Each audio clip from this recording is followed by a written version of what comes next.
oftentimes when I go through a difficult time, I'm the lead singer, so all the attention is on me, and my partner's playing the bass guitar. He's just supporting me. But then sometime there's gonna have to be a switch, because now imagine if I'm just being the lead singer the whole time. How's he gonna start feeling? And then there has to be a switch, and he has to move to lead singer, and I just play the supportive role. Communication is not what you say, it's how you say it, and how you listen, and how you choose to respond to your partner.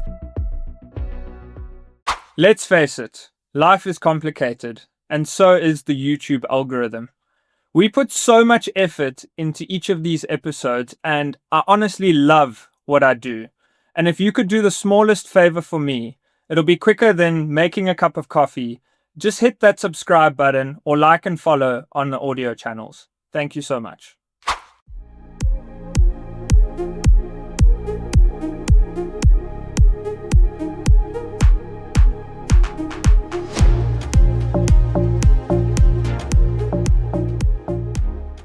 What 3 characteristics would you find in a healthy relationship? I think I'm going to use my relationship as an example, and then I'm sort of going to tie it in. When I first stepped into the relationship I was this like independent, no man can tell me nothing kind of person. And like that was very destructive. And I quickly realized that that wasn't going to work if I want this relationship to work. And so the first thing is to become aware of your triggers. That is so important. Like you have to actually realize why you do certain things. Like I had to think about, why do I not want to give him some control in the relationship? Why do I feel the need to keep being in control and, micromanage everything that he does? Where does it link back to?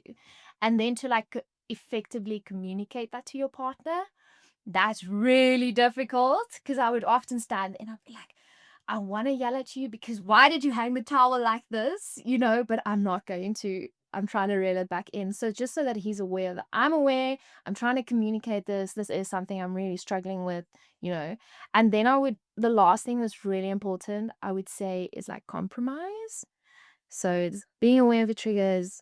That always results in a healthy relationship, communicating it effectively, and then being willing to compromise. Like everyone is flawed. Everyone has faults.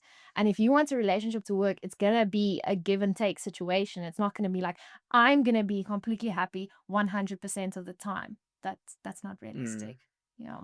So my mom actually has a rule Yeah. that I agree with. So she says that if you are happy 80% of the time in your relationship or your friendships, don't worry about the 20%. 100%. I think people, again, we live in this world where it's like, you're toxic because you have this bad thing, and then next, like red flag next.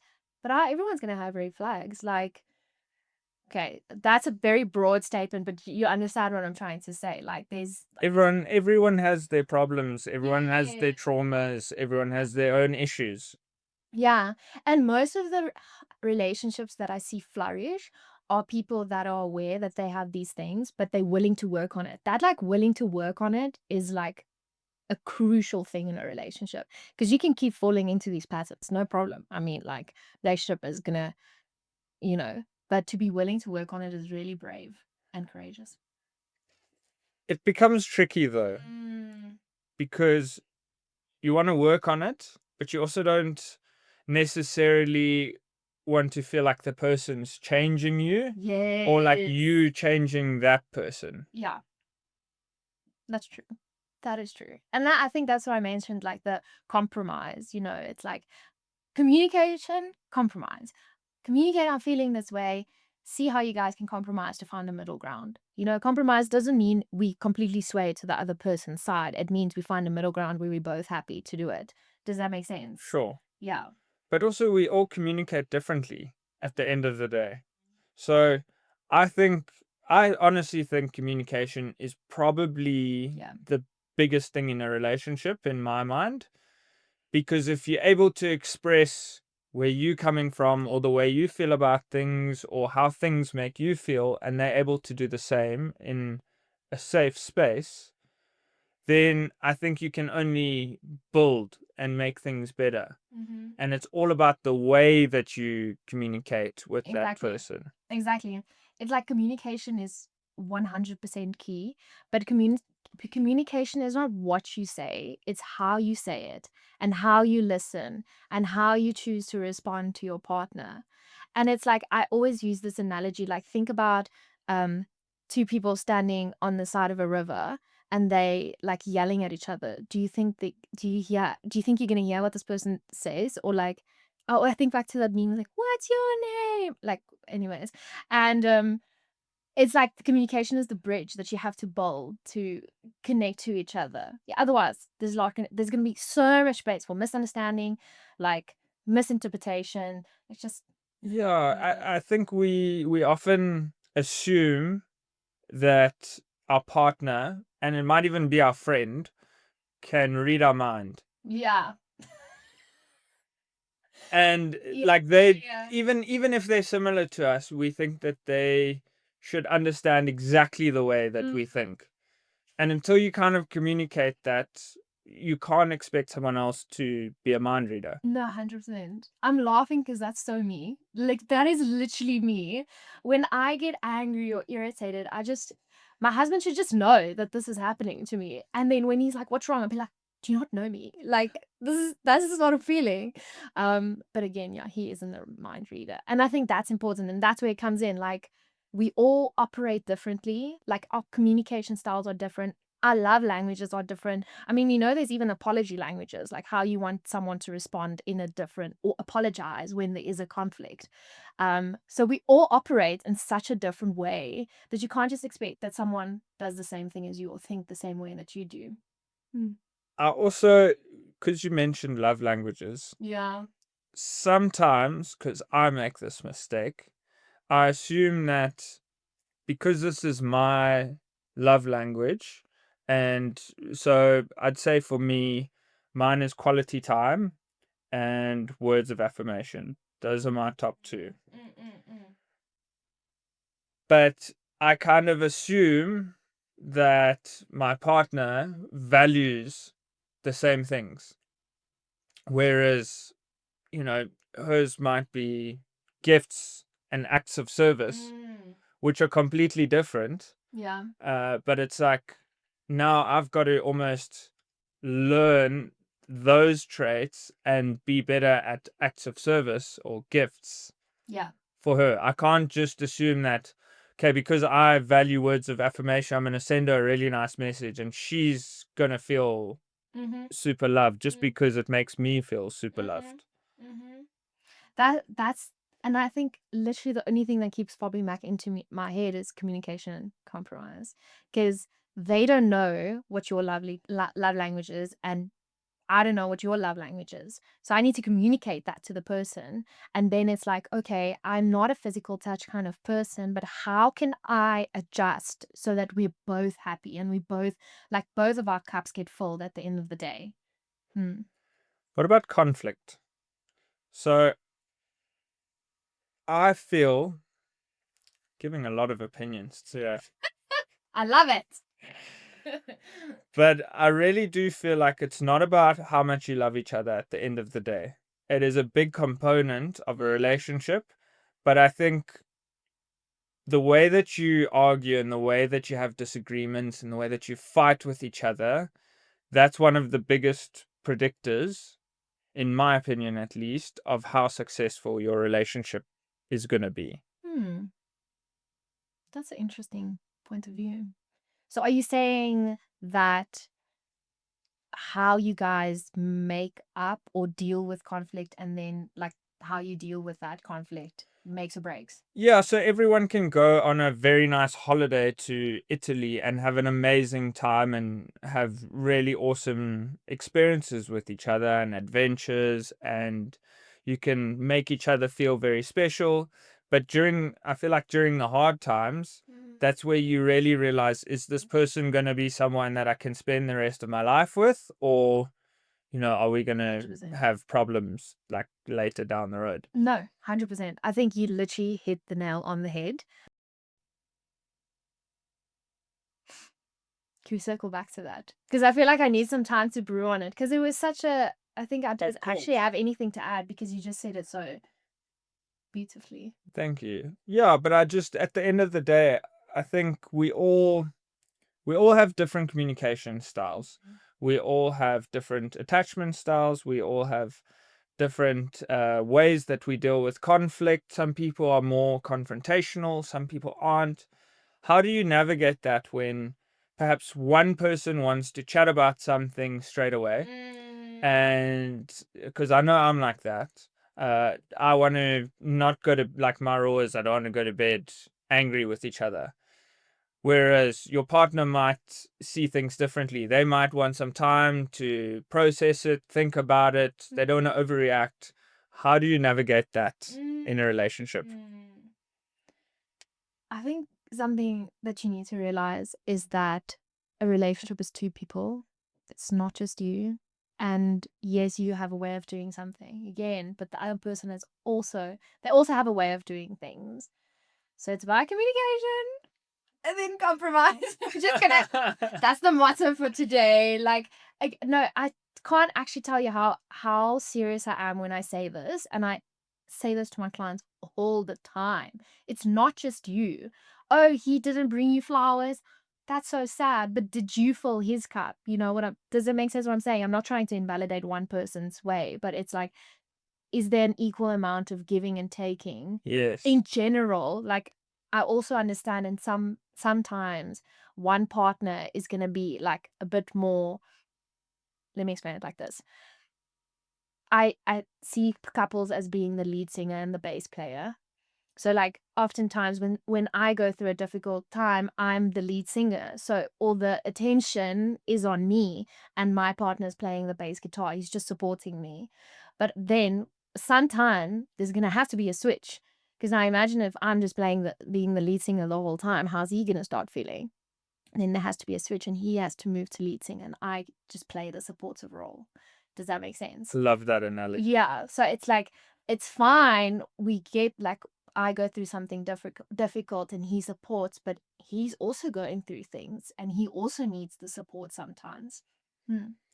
So nowadays we've got so many words that get used so often, but sometimes I don't really know what all of them mean. What is love bombing? You don't know what love bombing means. I have a very, very small idea, but so the way I understand love bombing is you like very intense, very quick. Yeah, that is it. So why is love bombing, like, is it a problem? Is it something that should be viewed negatively? Okay, so let me say, like, love bombing is that like excessive amounts of love, affection, gifts, like declarations of love, like very, very early on in the relationship.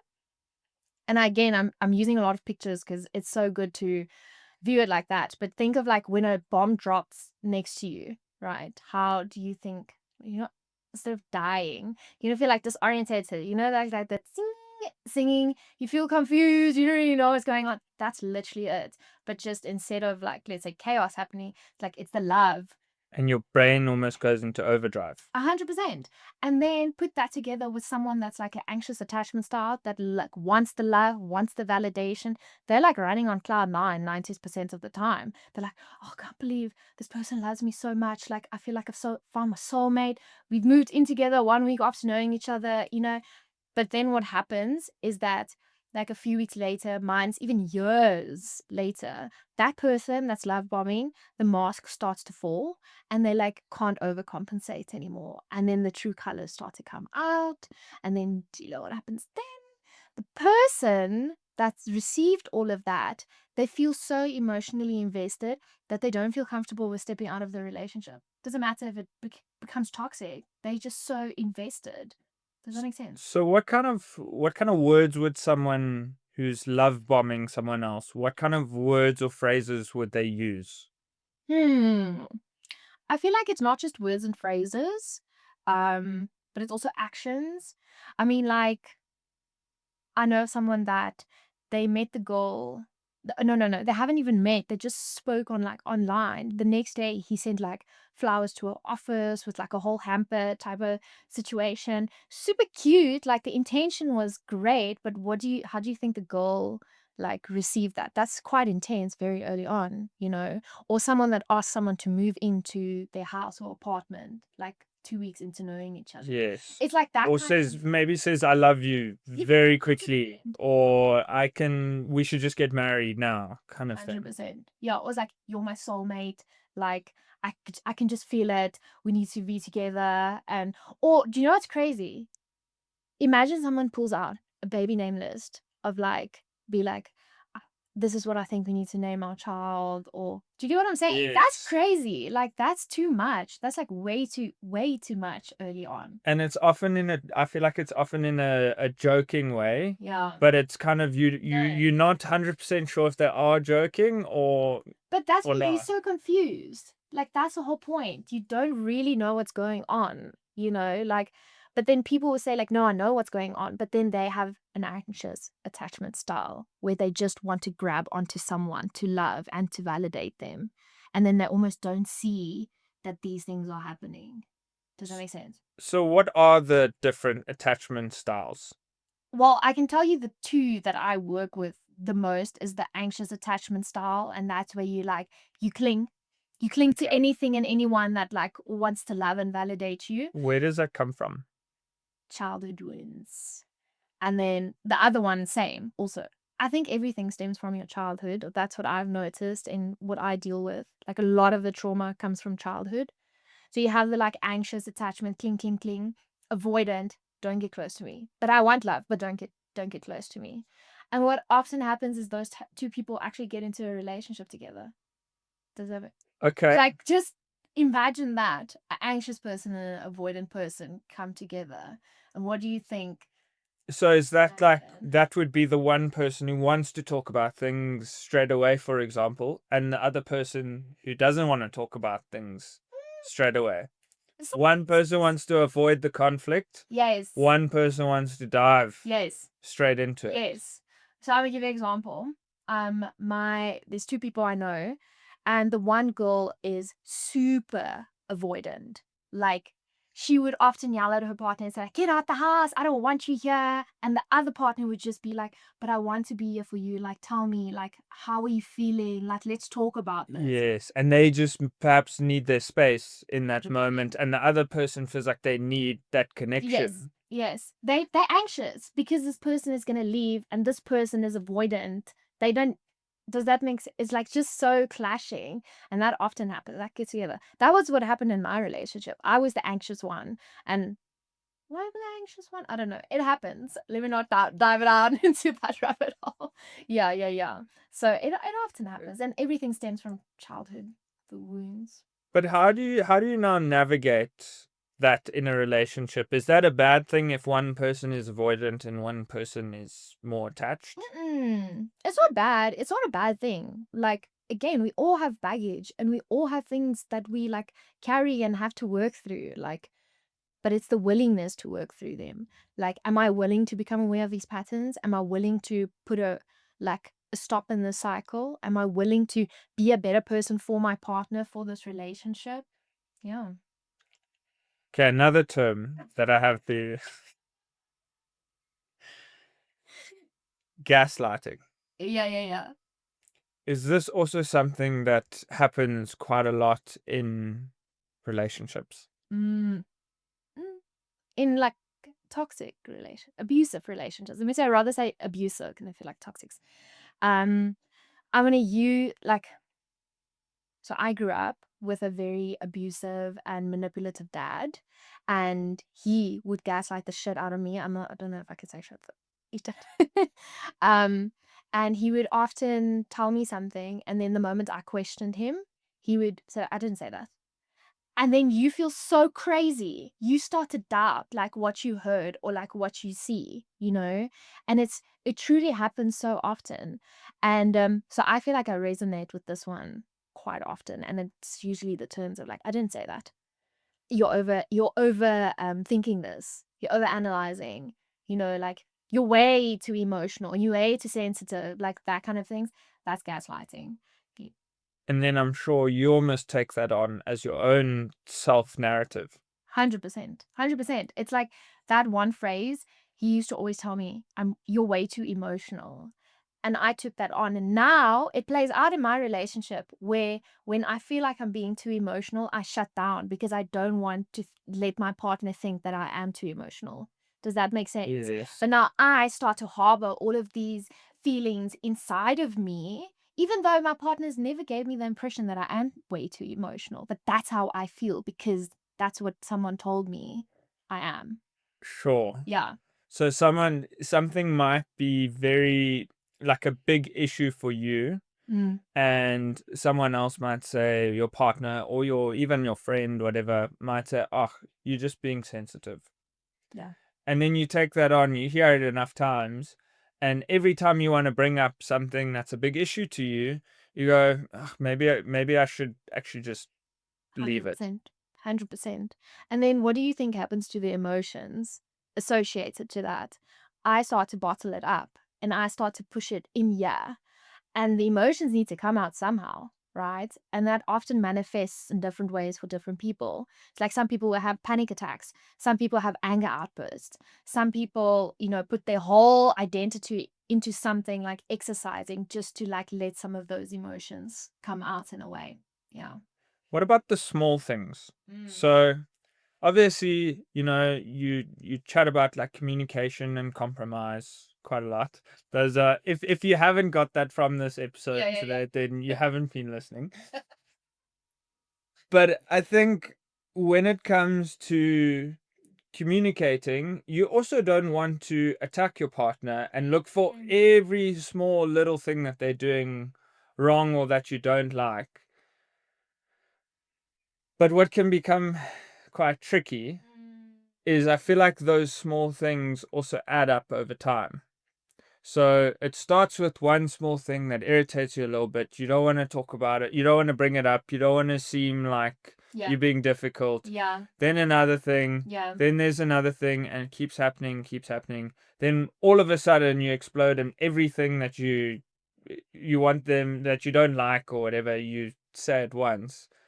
And it's almost like hearing that you go, "Wow, I didn't know that you actually hate you." Yeah.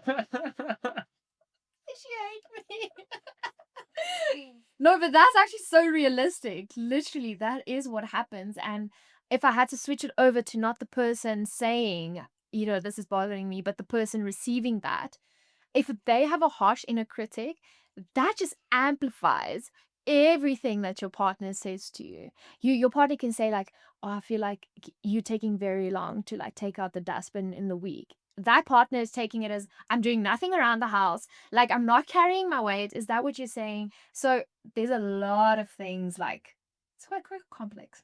Mm. How can we? So obviously, someone would be quite triggered by that. Yeah. How do we work on those triggers? And what are some common triggers that you see, at least In what? within different relationships? What are triggers that often show up? Hmm. Hmm, hmm, hmm. That's a good question. Or maybe even in your relationship, what's a trigger that you've recognized that you didn't in the past? I think I'm going to start this by saying that I've noticed two themes in men and women and how I think that relates into triggers. So with women and very much myself, I see a big theme that they are too independent, hyper independent, very like men are trash, like you can't help me. That is literally what's happening. And then they set this like unrealistic expectation of what a man should be, that they never actually open themselves up to be vulnerable and like explore some opportunities, if that makes sense.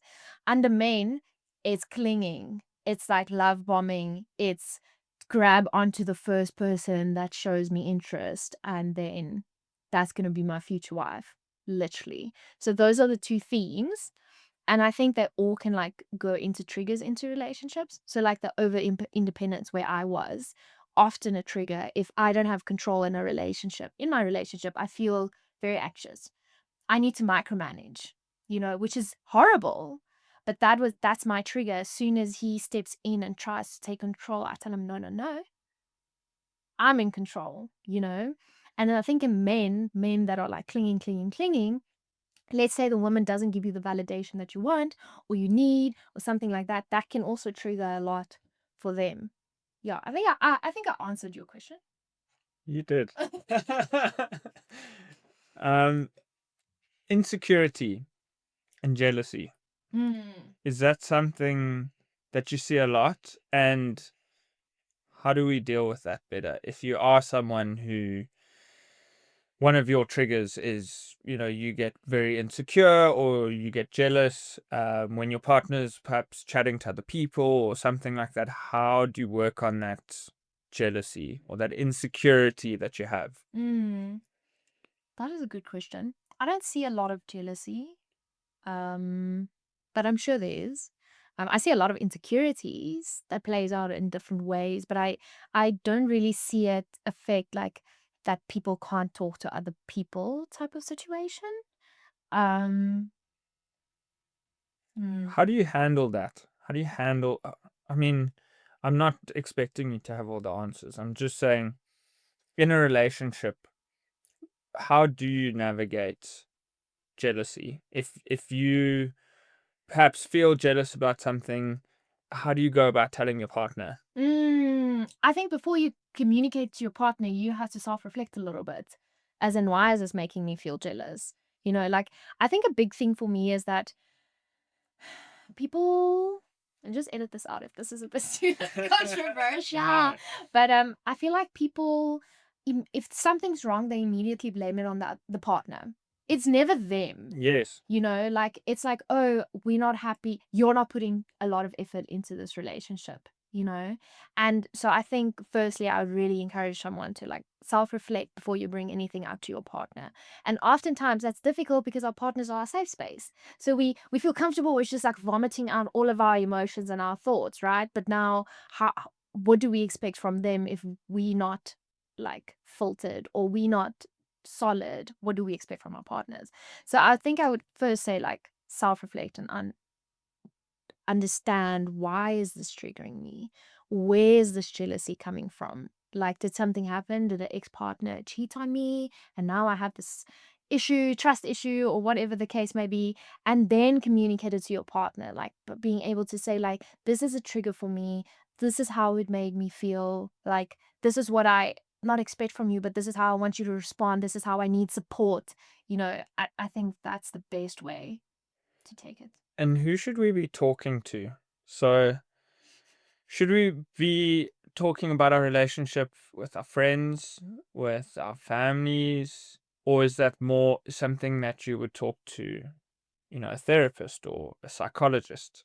Because, you don't want to only be talking to your friends about your relationship and giving them intimate details about your arguments and the kind of things that are wrong in your relationship. You don't want to give other people that much insight.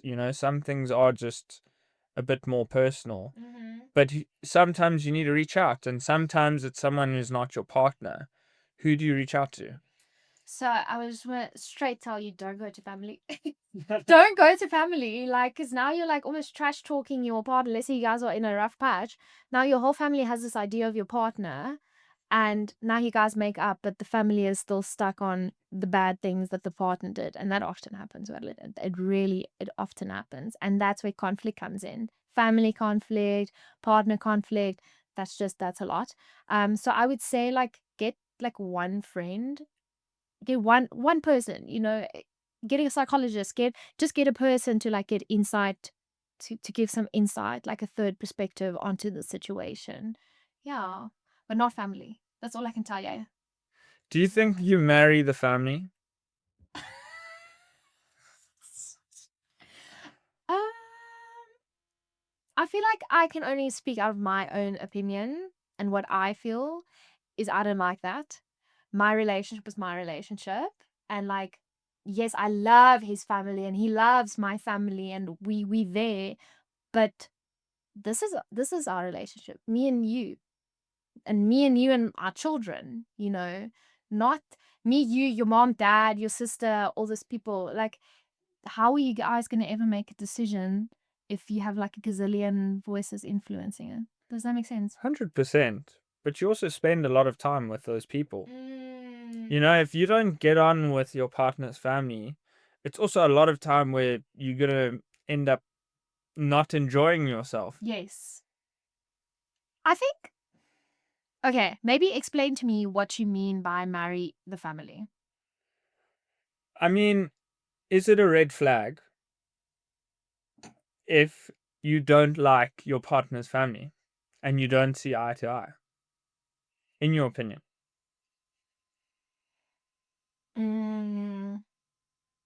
I think every situation is unique.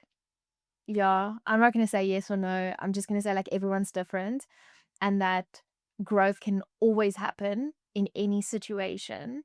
So I don't think like pass the person along if you don't get along with the family, because change can happen. Yes. But also be cautious that the conflicts might happen if. But also, like you say, at the end of the day, the ultimate relationship is between you Yeah. and your partner. Yeah. I feel like when I got married, I truly took on this mindset of like, I love my family. We're besties, right? But now it's like I'm sort of branching off. We're on the same tree still, but I'm branching off in making a new, like, little bundle of leaves, if that makes sense. Like, it's just us. Yes, I'm going to come to you and maybe ask, some advice on some things if you buy a house or whatever the case may be. But I'm not going to go and be like, what do you think I should do if like my partner manipulates me? Because that's not it. I don't know. That's just my opinion. I feel like it's you guys. You're your Yes. unit. Yeah, and I think a lot of people, like you spoke about individualism and being independent. Sometimes when you get two independent people that form a relationship together, the problem is they're so used to operating on their own, which is, I do think, a good thing. I do think you don't want to be too codependent. But if you are so independent that you end up never synergizing or working together, then you're not really building something No, together. You're not compromising, like you say. 100%. And I think that's where, again, become aware of your patterns, become aware of why you do certain things, like communication and compromise.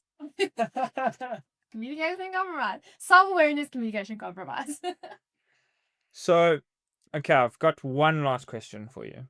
How can we form better relationships with people in general? One tip, one thing we can work on to form better relationships with one another. That's such a good question. I love that. And the first thing that popped up for me is like openness. Because can I explain why I say openness? I feel a lot of people live like this. I'm thinking Tunnel vision. about the gym. Actually you just walk with your earphones in, like that doesn't really you open yourself up to creating better connections. So like I think just like being open in all ways, if that's like making eye contact with more people, like actually interacting with someone. Yeah, I think in today's world, we so used to being behind a screen and having, we go to gym, we got earphones in, we're so closed off from the world. And I think that's why a lot of people are lonely these days. 100%. 100%. So with my like dating coach, I have this one homework thing where they had to go approach 3 strangers in public spaces. And I often say, do grocery store, do the gym, do like if you go on a walk, wherever. And this one person came back to me and said he literally went to gym every day, but he couldn't talk to someone because everyone had earphones in. And he just, like it's already difficult making connections without earphones. And don't imagine our earphones in. And he was like, it's really difficult. Yeah. Wow. Okay, so that is our challenge for the viewers today. For this next week, I want you to pick 3 strangers this week in different locations and start a conversation with them and let us know how it goes. Yeah.